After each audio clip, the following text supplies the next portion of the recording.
नमस्कार दोस्तों, स्वागत है आपका पीसीएस हिंदी सारथी में। जैसा कि आपने यूजीसी नेट का परीक्षा भी दिया और परीक्षा देते ही आपको एक खबर बहुत तेजी से मिली कि क्या यूजीसी का जो पेपर था वो लीक हुआ है। आपको सबसे बड़ा जो डर था वो फिर से हुआ, क्योंकि यूजीसी के बार बार पेपर लीक हो रहे हैं। हमारे पास जो भारत के अपोजिशन के लीडर हैं श्री राहुल गांधी जी का ट्वीट है, और अब ये मुद्दा जो है ये हो हल्ला से उठ के मतलब कि कह सकते हैं राजनीति में भी पहुंच चुका है और भारत के जो संसद वहां भी पहुंच चुका है। इन्होंने वही बातें ट्वीट की है कि जो इन्होंने अपने ट्वीट में क्या लिखा है। पिछले सप्ताह हुई यूजीसी नेट परीक्षा को लेकर सामने आए गंभीर आरोप बेहद चौंकाने वाले हैं। उन्हीं आरोपों की बात ये भी कर रहे हैं जो खबरों में हम पढ़ रहे हैं। जैसे कि पहला था, यूजीसी नेट परीक्षा में ठीक पहले 100 पन्नों की पीडीएफ प्रसारित हुई, और ये वो पीडीएफ की क्वेश्चन सेटिंग थी जो यूजीसी नेट बनाता है, और फिर उनको अपने सिस्टम पे जनरेट करके और उसी के हिसाब से आप अपनी परीक्षा देते हैं। पीडीएफ में लगभग 90 सवाल जो सोशियोलॉजी के असली प्रश्न पत्र से मेल खाते हैं। ये भी बात बिल्कुल सही है, जो कि बहुत सारे बच्चों ने और आप लोगों ने भी ये न्यूज पढ़ी होगी।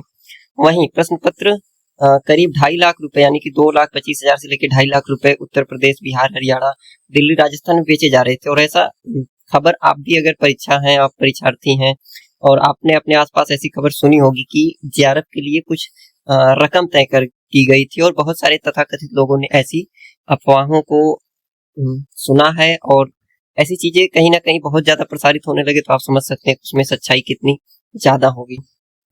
इसी नेटवर्क ने सीएसआईआर नेट और एचटेट का जो करवाया था परीक्षाओं का प्रश्न पत्र उपलब्ध कराने का भी दावा किया था। इसी ने जिसने ये प्रसारित किया है।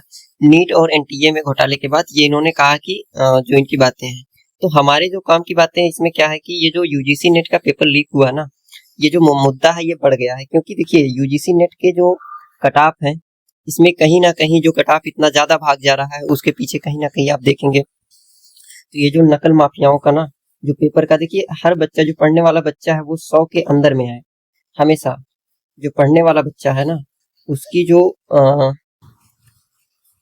पहले क्या था, जेआरएफ जो था 95 से लेके 100 तक हो जाता था, और जिनका होता था वो बहुत अच्छे माने जाते थे। सारे सब्जेक्ट की बात कर रहे हैं, लेकिन अभी आप देखेंगे कुछ सब्जेक्ट में 105, 108, और ये उन बच्चों का है जो पता नहीं कहाँ से आते हैं। और आप देखेंगे जो पढ़ने वाले बच्चे हैं उनका स्कोर जो पूरी औसत, ये कहते हैं ना भीड़ जहाँ पे है वो 95 से लेकर 98 तक ही रहती है, जो कि मर मर के पूरे साल परीक्षा की तैयारी करते हैं। और ऐसे लोग हैं जिनके प्रश्न काफी बनते हैं और जिनकी पढ़ाई काफी अव्वल दर्जे की है। ठीक है, तो इस हिसाब से आप देखेंगे कि जो कट ऑफ है ना, कट ऑफ कहीं ना कहीं इस भागने के पीछे एक कारण और है कि जो हम देख रहे हैं धांधली। अगर आप इन बातों से सहमत है तो आप भी बताइए कि क्या आपको क्या लगता है कि परीक्षा में सच में ये धांधली हुई है, और अगर ऐसा हुआ है तो एनटीए को ये जो परीक्षा उसको रद्द करके वापस से यूजीसी नेट की परीक्षा लेनी चाहिए। क्योंकि जिन बच्चों ने अच्छा किया है वो तो बाहर रह जाएंगे, क्योंकि जिन्होंने नकल से किया है वो तो कट ऑफ को बढ़ा देंगे और फिर से वही हल्ला होगा कि आप रह गए 2 नंबर से 1 नंबर से। और यूजीसी नेट एक ट्रैप है, इस वजह से जो परीक्षा लीक हो रही है इस वजह से एक ट्रैप बनता चला जा रहा है यूजीसी नेट में। क्यों? क्योंकि आपको हर 6 महीने पे फिर से वही पेपर देना पड़ता है, जबकि आप योग्य थे और आपका जेआरएफ हो जाना चाहिए या फिर आपका नेट हो जाना चाहिए। इसलिए भी जब लोगों ने परीक्षाओं को ऐसे बहुत ज्यादा इसमें विसंगतियां उत्पन्न करने की कोशिश की, यानी कि नकल और ये पेपर लीक की जो घटनाएं हैं ये बढ़ी, इस वजह से जो बच्चे हैं जो सीरियस कैंडिडेट हैं उनको एक ही चीज को यानी कि जेआरएफ या फिर नेट करने में करीब 1 से 1.5 साल लग जा रहे हैं। और ये उनकी पर्सनल जो लाइफ है, जो उनका पूरा कैरियर है, ठीक है, जो उनकी पूरी जीवन है उसको बदल दे रहा है। क्योंकि आप उन समय में कुछ और परीक्षा की तैयारी कर सकते थे, जबकि आप, क्योंकि आपके मन में है कि आपको परीक्षा करनी है और बहुत सारी मजबूरियों की वजह से लोग जेआरएफ या नेट की तरफ जाते हैं और उस ट्रैप में फंस जाते हैं।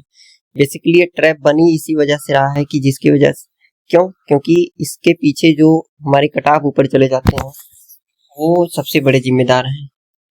ठीक है, तो आप लोग कमेंट करके बताइए कि क्या लगता है, पेपर रद्द होना चाहिए या नहीं, और अगर जांच होनी चाहिए इसकी, और अगर ऐसी कुछ सत्यता पाई जाती है तो बेशक पेपर रद्द होना चाहिए।